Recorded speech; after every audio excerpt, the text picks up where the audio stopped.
مفتی طارق مسعود special.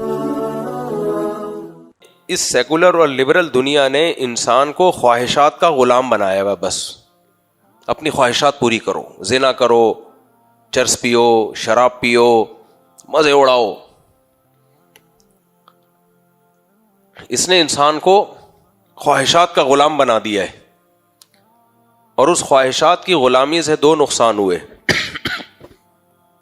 ایک اللہ سے relation ختم ہو گیا، ایک آپس میں ریلیشن کی ایسی کی تیسی ہو گئی۔ اسلام دو ہی ریلیشن کا نام ہے، اللہ اور اللہ کا مخلوق سے ریلیشن اور مخلوق کا آپس میں ریلیشن۔ محبتیں ختم، ذمہ داریاں پوری کر رہے ہیں۔ ذمہ داری پوری کرنے کا نام حقوق نہیں ہے۔ دیکھو ذمہ داری کسے کہتے ہیں؟ ذمہ داری میں اور ریلیشن میں کیا فرق ہے؟ باپ اپنی اولاد کو کھلاتا ہے، آپ کا کیا خیال ہے؟ ذمہ داری پوری کرنے کے لیے کھلاتا ہے یا تعلق کی بیس پہ کھلاتا ہے؟ بولے نا، ریلیشن کی بیس پہ کھلاتا ہے نا۔ شوہر جو بیوی کو کھلاتا ہے، کیا صرف ایک قانون کی ضابطے کو پورا کرنے کے لیے کھلاتا ہے یا اس لیے کھلاتا ہے کہ میری بیوی ہے؟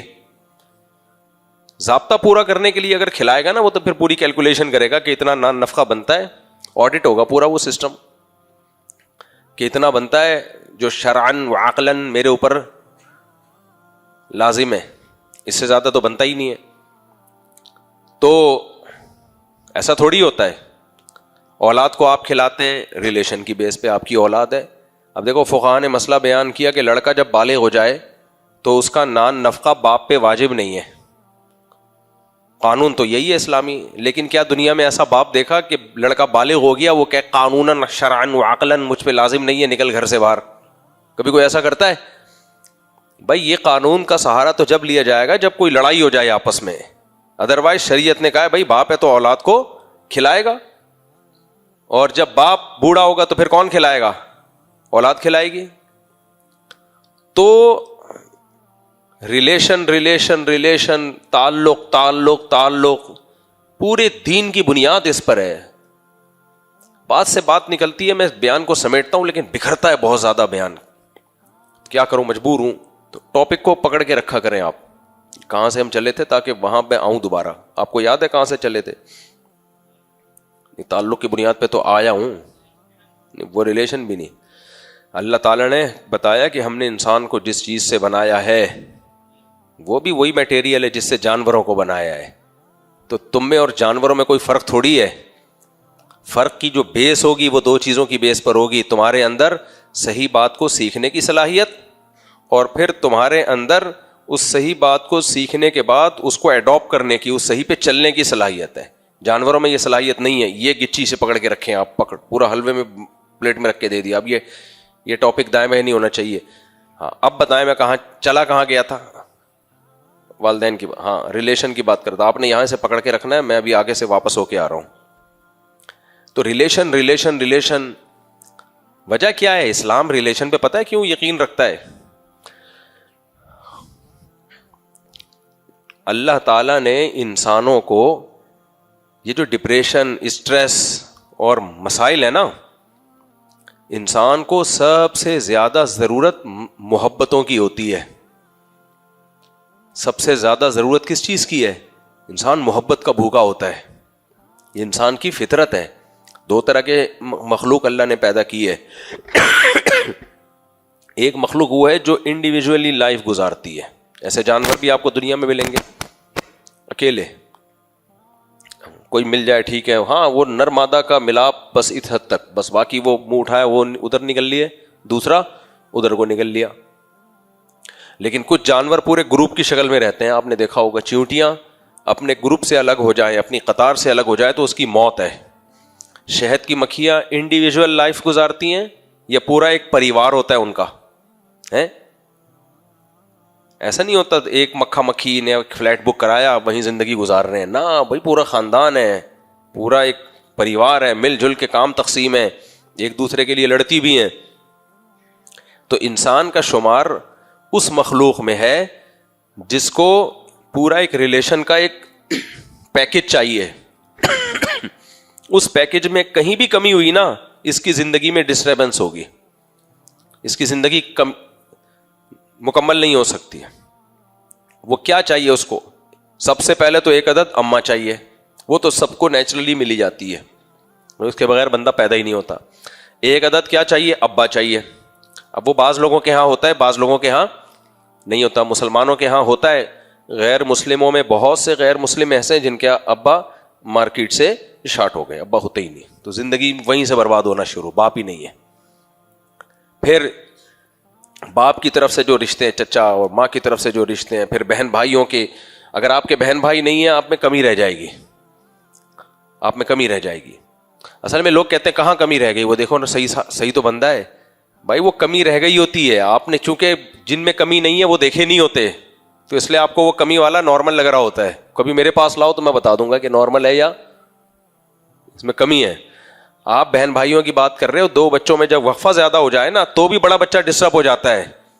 بڑے بچے کو اپنے قریب العمر بھائی یا بہن چاہیے کھیلنے کے لیے، اگر اس میں بھی وقفہ زیادہ ہو گیا تو وہ بھی ڈسٹرب ہوتا ہے، اس کی لائف میں بھی رنگینیاں ختم ہو جاتی ہیں، دیر سے بولنا سیکھتا ہے، اپنے دکھ درد کی باتیں کسی کے ساتھ شیئر نہیں کر سکتا، بیسیوں مسائل کھڑے ہوتے ہیں۔ خیر، پھر انسان کو دوست احباب بھی چاہیے، انسان کو قوم بھی چاہیے، خاندان بھی چاہیے، بیسیوں قسم کے ریلیشن ہے جس میں انسان پلتا بڑھتا ہے۔ پھر اگر وہ مالدار ہے تو اس کو ریلیشن چاہیے، غریب اس سے محبت کریں، اس کے لیے اسلام نے زکوٰۃ اور صدقات و خیرات کا نظام دیا کہ مالدار غریبوں کو کھلائیں گے۔ سمجھ رہے ہو کہ نہیں سمجھ رہے؟ اور کس کے لیے؟ صرف اللہ کے لیے کھلائیں گے۔ اب اگر مالدار غریبوں کو کھلا رہا ہے اپنے فائدے کے لیے، جیسے کمپنیاں کر رہی ہوتی ہیں، تو وہ غریب کے دل میں محبت تھوڑی پیدا ہوگی، غریب کو پتہ ہے اس کا مفاد ہے۔ جیسے فیکٹریوں میں سیٹھ صاحب غریبوں کو تنخواہیں دیتے ہیں، کھلا رہے ہیں نا کہ نہیں کھلا رہے، لیکن ان تنخواہوں سے ملازم کے دل میں سیٹھ کی محبت نہیں پیدا ہوگی، بلکہ ملازم کہے گا ہماری فیکٹری چل ہی اس سے رہی ہے، تو کھلا دیا تو کیا ہو گیا، کھلا دیا تو کیا ہو گیا۔ لیکن زکوٰۃ اور صدقہ خیرات میں یہ تصور نہیں ہوتا، بلکہ وہاں تو یہ انما نطعمکم لوجہ اللہ، بھائی ہم تمہیں اللہ کے لیے کھلا رہے ہیں، اللہ دینے والا ہے، ہم تقسیم کرنے والے، ہمارا ہے ہی نہیں، یہ تو اللہ کا دیا ہوا مال ہے، اللہ نے کہا ہے کہ دو، تو ہمارا تو ہے ہی نہیں، یہ تو شکریہ بھی نہیں مانگتے ہم تم سے، لا نرید منکم جزاء ولا شکورا، ہم تم سے اس کا بدلہ بھی نہیں مانگتے اور اس کا شکریہ بھی نہیں مانگتے، تھینک یو بھی نہیں مت کہنا ہمیں، ایسا نہ ہو ثواب ضائع ہو جائے ہمارا۔ تو بتاؤ اس سے امیر کا غریب سے ریلیشن بنے گا کہ نہیں بنے گا؟ ہے بھائی۔ پھر اپنے رشتہ داروں پہ خرچ کرنا، رشتہ داروں پہ خرچ، زکوٰۃ دینے کا دگنا ثواب بتایا نبی صلی اللہ علیہ وسلم نے۔ کیوں بتایا دگنا؟ رشتہ جڑے گا بھی اس سے اور صدقے کا ثواب بھی ملے گا، تو صدقے کا تو مل ہی رہا ہے، دوسرا رشتہ جوڑنے کا بھی ثواب مل رہا ہے، رشتہ جوڑنے کا بھی ثواب مل رہا ہے۔ تو اچھا، اب مسئلہ کیا ہے؟ جب رشتوں کو جوڑنے کا حکم دیا نبی صلی اللہ علیہ وسلم نے، یہاں بیان میں خواتین بھی آتی ہیں، خواتین کا کام بہت امپورٹنٹ ہے رشتے جوڑنے میں۔ آج کل توڑنے کا کردار زیادہ ہو رہا ہے، جوڑنے کا کردار کم ہو رہا ہے۔ ہر وہ چیز جو رشتے توڑنے کا ذریعہ بنتی ہے اس پہ پابندی لگائی۔ غیبت کرنے سے رشتے جڑتے ہیں یا ٹوٹتے ہیں؟ ٹوٹتے ہیں، غیبت پہ پابندی لگائی۔ اور خواتین کو الگ سے حکم دیا گیا غیبت سے بچنے کا، کیونکہ مرد تو مصروف ہوتے ہیں سارا دن جاب، خواتین گھر میں بعض دفعہ فارغ ہوتی ہے، دو انٹیاں آگے بیٹھ جائیں گی تو کسی تیسری انٹی کی برائیاں شروع۔ نبی صلی اللہ علیہ وسلم کے پاس دو خواتین آئیں، آپ نے فرمایا تمہارا روزہ ہے؟ انہوں نے کہا ہاں۔ فرمایا نہیں تمہارا روزہ نہیں ہے۔ انہوں نے کہا ہم نے تو روزہ کی نیت کی۔ آپ نے فرمایا الٹی کرو، جب الٹی کی نا تو اس میں گوشت کے لوتھڑے نکلے، تو آپ نے فرمایا تم نے کسی کی غیبت کی تھی۔ کتنا بڑا جرم ہے دیکھو غیبت کرنا، کہ وہ باقاعدہ نبی کے معجزہ کے طور پر اللہ نے وہ گوشت کے لوتھڑے نکال دیے ان کے، کہ یہ تم نے کھایا ہے، مردہ کا گوشت کھایا ہے تم نے۔ اور آج ہماری کوئی محفل غیبت کے سے پاک ہوتی ہے؟ تو غیبتوں سے ریلیشن ٹوٹتے ہیں، تو اسلام نے کیا کر دیا؟ پابندی۔ اچھا، قوموں کا مذاق اڑانے سے دوسری قوم کے ساتھ تعلقات اچھے ہوتے ہیں یا خراب ہوتے ہیں؟ خراب۔ جتنی بھی قوم پرستی ہے، پٹھان ایسے ہوتے ہیں، مہاجر ایسے ہوتے ہیں، پنجابی ایسے ہوتے ہیں، سندھی ایسے ہوتے ہیں، سرائکی ایسے ہوتے ہیں۔ ابے جب آپ نے بول دیا کہ مہاجر ایسے ہوتے ہیں یا پنجابی ایسے ہوتے ہیں، کوئی پنجابی بیٹھا ہوا ہو، اس کے دل میں فوراً پتہ ہے شیطان ڈالے گا کہ اس کی قوم کا مذاق اڑاؤ، یہ مہاجر ہے پنجابیوں کا مذاق اڑا رہا ہے، تو پنجاب والا فوراً کہے گا نہیں نہیں مہاجر ایسے ہوتے ہیں، ان میں تو یہ خرابی ہوتی ہے۔ تو ایک دوسرے کی خرابیاں نکالتے رہو گے، بالآخر یہ قوم پرستی بڑھے گی اور بالآخر تلواریں نکلیں گی اور بالآخر ایک دوسرے کو مارنا کوٹنا شروع کر دیں گے. اور یہ قوم پرستی کی جنگ ایسی ہے، اس کا کوئی اینڈنگ پوائنٹ ہے ہی نہیں. کیوں اینڈنگ پوائنٹ نہیں ہے؟ فرض کرو مہاجروں کی پنجابیوں سے اللہ نہ کرے لڑائی ہو گئی، پنجابی ایسے ہوتے ہیں اور جیت گئے. فرض کرو، میں فرض کر رہا ہوں، کوئی جتوا نہیں رہا، مہاجر جیت گئے اور ان کا غلبہ ہو گیا. تو پھر مہاجروں میں 20 قومیں ہیں، بہاری الگ ہیں، ملواری الگ ہیں بھائی، دہلی کے الگ ہیں، یو پی کے الگ ہیں، سب کے اس بولنے کا لب و لہجہ بھی تھوڑا تھوڑا الگ ہے. دہلی والے تھوڑا سا الگ اسٹائل سے بولتے ہیں، ہم لوگ سہارنپور کے، ہماری زبان میں تھوڑی شدت ہے، تشدید لگا دیتے ہم لوگ. سہارنپور کی جو اردو ہے نا اس میں شدت ہے. تو پھر وہ آپس میں لڑ رہے ہیں، تو لڑ کے کوئی پھر بھئی وہ تو بہاری ہے نا، تو ہم بہاری نہیں ہے، وہ تو قوم کی کوئی آخر میں 2-4 آدمی باقی رہ جائیں گے، کیونکہ قوم کے اندر قومیں ہوتی ہیں. پنجاب کے اندر کتنی قومیں ہیں، ارائی الگ ہے، راجپوت الگ ہے، گجر الگ ہے، 20 قسم کی قومیں. ہزارہ کے اندر پٹھانوں میں بہت قومیں ہیں. تو بھائی یہ تو ابھی وہ اس لیے آپس میں نہیں لڑ رہے کہ دوسرے لڑنے کے لیے موجود ہیں، جب دوسری لڑائی ختم ہوگی تو پھر آپس میں لڑو گے. تو اس لیے اسلام نے قوم پرستی کی بنیاد ہی کو جڑ سے اکھاڑ دیا ہے، بنیاد کو جڑ سے اکھاڑ دیا. کیوں؟ اس سے نفرتیں پیدا ہوتی ہیں. دیکھو مجھے ایک بات بتاؤ، آپ کی اولاد ہو، باپ کی سب سے زیادہ خواہش کیا ہوتی ہے کہ یہ آپس میں محبت سے رہیں. ہوتی ہے کہ نہیں ہوتی؟ اگر آپ کے بیٹوں میں کوئی معذور ہے اور ایک صحت مند ہے، وہ صحت مند بیٹا اس معذور کا مذاق اڑانا شروع کر دے، سب سے زیادہ غصہ اس پہ کس کو آئے گا؟ باپ کو، کہ وہ چاہے گا کہ یار یہ میرے سب برابر ہیں. تو حدیث میں آتا ہے الخلق عیال اللہ، مخلوق اللہ کا خاندان ہے، اللہ کا خاندان ہے. اللہ چاہتے ہیں یہ سب آپس میں محبت سے رہیں، لڑیں نہیں. کس طرح سے رہیں؟ آپس میں محبت سے رہیں. تو محبت سے رہنے کے لیے ضروری تھا صحت مند کسی معذور کا مذاق نہ اڑائے. اس لیے ہمیں حکم دے دیا لا تلمزوا انفسکم، کسی کا مذاق نہ اڑایا کرو، اندھا ہے، کانا ہے، لنگڑا ہے، یہ مذاق مت اڑایا کرو. پھر لا یسخر قوم من قوم، ایک قوم دوسری قوم کا مذاق نہ اڑائے. کیوں؟ جب مذاق اڑاؤ گے تو وہ آپ کا مذاق اڑائیں گے.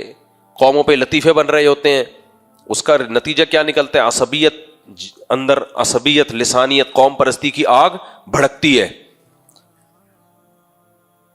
تو آہستہ آہستہ کیا ہوتا ہے؟ اس سے نفرتیں پیدا ہوتی ہیں. تو اسلام نفرتوں کا مذہب ہے یا محبتوں کا مذہب ہے؟ بولو نا کیا ہو گیا؟ تو وہ چاہتا ہے اللہ سے بھی ریلیشن ہو، مخلوق کا آپس میں بھی ریلیشن ہو. تو مخلوق کے آپس میں ریلیشن کو ختم کرنے والی جتنی چیزیں تھیں، قوموں کا مذاق اڑانا، غیبت کرنا، بدگمانی، یہ تو بہت اہم ٹاپک ہے، اللہ کرے یہ سمجھ میں آ جائے. بدگمانی سے بچنا. بدگمانی کسے کہتے ہیں؟